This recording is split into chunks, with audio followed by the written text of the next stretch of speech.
Hello everyone. आज के video में हम डिस्कस करेंगे आयनिक बॉन्ड और we can say electrovalent bond. Before discussing this I want to tell you something about the chemical bond. Chemical bond जो है वो ये स्ट्रॉन्ग केमिकल बॉन्ड भी हो सकता है, वीक केमिकल बॉन्ड भी हो सकता है। स्ट्रॉन्ग बॉन्ड में हमें आते हैं ionic bond, covalent bond, coordinate bond and metallic bonds. And जो वीक बॉन्ड है उसमें आते हैं हमें hydrogen bonding, van der Waals force of attraction, dipole dipole interaction and London forces.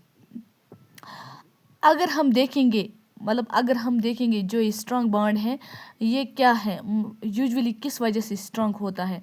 Strong bond में इंटर एटॉमिक इंटरेक्शन होता है और जो वीक बॉन्ड है उसमें हमें होता है इंटरमॉलिक्यूलर अट्रैक्शन।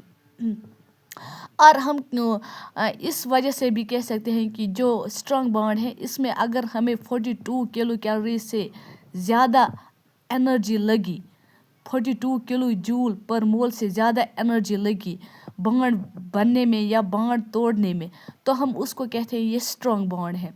और अगर हमें 42 किलो जूल से कम एनर्जी लगी तो हम उसको बोलते हैं weak bond.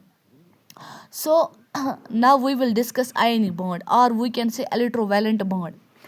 The literal meaning of this is bond between two ions. अगर हम देखेंगे literal meaning ionic bond की, वो होता है कि ये बॉन्ड दोनों आयनों के बीच में प्रेजेंट होता है, या अब we can say the bridge which is present between the two ions is called as ionic bond. अगर हम ब्रॉड डेफिनेशन इसकी देखेंगे, ब्रॉड डेफिनेशन क्या है, ये आयनिक बॉन्ड क्या होता है, इसको हम इलेक्ट्रोवैलेंट बॉन्ड क्यों कहते हैं। ब्रॉड डेफिनेशन हम इस तरह कहेंगे कि it is form by complete transfer of electrons. ये आयनिक बॉन्ड बनता है जब कंप्लीट ट्रांसफर ऑफ इलेक्ट्रॉन्स होता है एक एटम से दूसरे एटम तक। जिस एटम से ये ट्रांसफ़र होता है वो एटम होना चाहे इलेक्ट्रोपॉजिटिव, और जिस एटम तक ये जाए वो एटम होना चाहे इलेक्ट्रोनेगेटिव, हाईली इलेक्ट्रोनेगेटिव, जिसको टेंडेंसी हो वो एक्सेप्ट करे इलेक्ट्रॉन पेयर, और जिससे ये जाए उसके पास वो हाईली इलेक्ट्रोपॉजिटिव होना चाहिए ताकि वो किसी को इलेक्ट्रॉन दे सके। इसी को हम कहते हैं आयनिक बॉन्ड। इसी वजह से आयनिक बॉन्ड बनता है। फॉर एग्जांपल ए में ये टेंडेंसी है, ये इलेक्ट्रोपॉजिटिव हाईली इलेक्ट्रोपॉजिटिव एलिमेंट है, इसमें टेंडेंसी ये किसी को इलेक्ट्रॉन दे सकता है, दैट मीन्स ये अपने ऊपर पॉजिटिव चार्ज बर्दाश्त कर सकता है। और अगर हम देखेंगे बी में हम बी हाईली इलेक्ट्रोनेगेटिव एटम है, तो इसमें टेंडेंसी ये किसी के इलेक्ट्रॉन्स को एक्सेप्ट कर सकता है और नेगेटिव चार्ज अपने ऊपर बर्दाश्त कर सकता है। नाउ अगर हम देखेंगे जो ये A positive and B negative हैं, ये अब आयन्स हैं, because positive charged atom species और इज कॉल्ड एज आयन्स। जिसके पास भी चार्ज हो उसको हम आयन्स कहते हैं।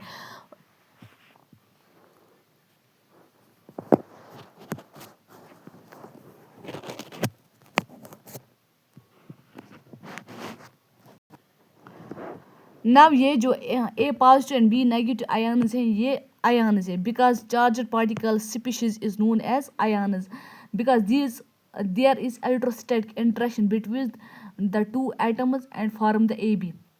सो वी कैन से जो ये A positive and B negative हैं ये आयन्स हैं, एंड इनके बीच में, या हम कह सकते हैं कि जो ये आयन्स है इनके बीच में होता है इलेक्ट्रोस्टैटिक इंटरेक्शन।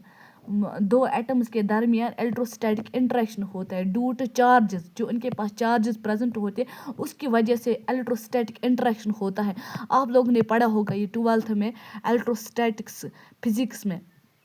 चार्ज पार्टिकल जो भी होते हैं उनमें एक इंटरेक्शन होता है, उसको कहते हैं हम इलेक्ट्रोस्टैटिक इंटरेक्शन।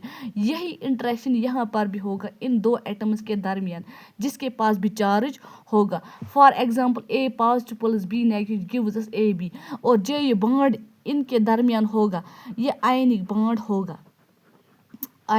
होगा। The energy which is required to remove the electrons. अगर हम ऊपर देखेंगे, जो हमने ऊपर एग्जांपल की है ये वाली, अगर हम देखेंगे हमें कितनी एनर्जी लगी इस हाईली इलेक्ट्रोपॉजिटिव से एक इलेक्ट्रॉन निकालने की, उस एनर्जी को हम बोलते हैं आयोनाइजेशन एनर्जी।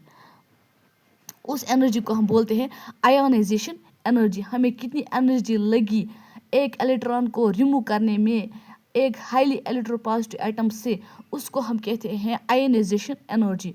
फॉर एग्जांपल ए जो है ये ए पॉजिटिव बियर करता है, पॉजिटिव चार्ज ये बियर कर सकता है बिकॉज ये हाईली इलेक्ट्रोपॉजिटिव है, ये किसी को इलेक्ट्रॉन डोनेट कर सकता है और एक इलेक्ट्रॉन हमने रिमूव किया यहाँ से। और वो एनर्जी जो हमें लगी ऐड करने में एक इलेक्ट्रॉन को हाईली इलेक्ट्रोनेगेटिव एटम को, उसको हम कहते हैं electron gain affinity. Electron gain affinity जो हमें एक इलेक्ट्रॉन ऐड करने में किसी एटम को लगी, उसको हम बोलते हैं electron gain affinity. For example B+1 electron gives us B negative, that means जो ये B एटम है ये हाईली इलेक्ट्रोनेगेटिव एटम है, ये बियर कर सकता है negative charge. But condition is one, these both atoms A and B should be in gaseous state, तभी हम इलेक्ट्रॉन निकाल सकते हैं और तभी हम इलेक्ट्रॉन दे सकते हैं किसी एटम को जब ये गैसियस स्टेट में होंगे। And when ionic bond is formed then there is release of energy. जब भी ये आयनिक बॉन्ड बनता है उस टाइम एनर्जी रिलीज होती है और उस एनर्जी को हम कहते हैं लेटेस्ट एनर्जी। जब भी आयनिक बॉन्ड बनता है उस टाइम एक एनर्जी या हम उस टाइम जो एनर्जी रिलीज होती है उस एनर्जी को हम कहते हैं लेटेस्ट एनर्जी। सो अगर हमें लेटेस्ट एनर्जी डिफाइन करनी होगी, लेटेस्ट एनर्जी क्या है, हम डिफाइन कर सकते हैं it is the amount of energy release when mole of cation react with 1 mole of anion. जब भी कोई 1 मोल ऑफ कैटआयन रिएक्ट करता है 1 मोल ऑफ एन आयन से और हमें मिलता है आयनिक कंपाउंड, उसको हम कहते हैं लेटेस्ट एनर्जी। उस टाइप ऑफ एनर्जी को हम कहते हैं latest energy. But the condition is, जैसे मैंने अभी बोला है अबो, जो ये लेटेस्ट एनर्जी उसके लिए कंडीशन है both atom should be in gaseous state. Gaseous state में हमें 2 एटम्स होने चाहिए, तभी हम एक एटम से इलेक्ट्रॉन रिमूव कर सकते हैं और एक एटम को दूसरे एटम को दे सकते हैं और तब ही आयनिक बॉन्ड बनता है।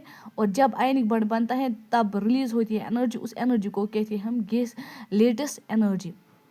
Now another term is heat of formation.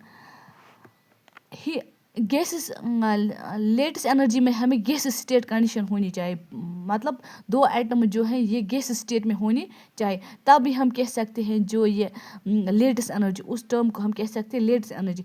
But heat of formation में एटम्स, ये ज़रूरी नहीं है कि दोनों एटम्स गैस स्टेट में होंगे। एक गैस स्टेट में हो सकते हैं या एक लिक्विड स्टेट में हो सकता है, दूसरा सॉलिड स्टेट में हो सकता है और हमें बॉन्ड बनता है आयनिक बॉन्ड और रिलीज होती है उस time heat of formation, energy release होती है। आज के लिए इतना ही, थैंक यू।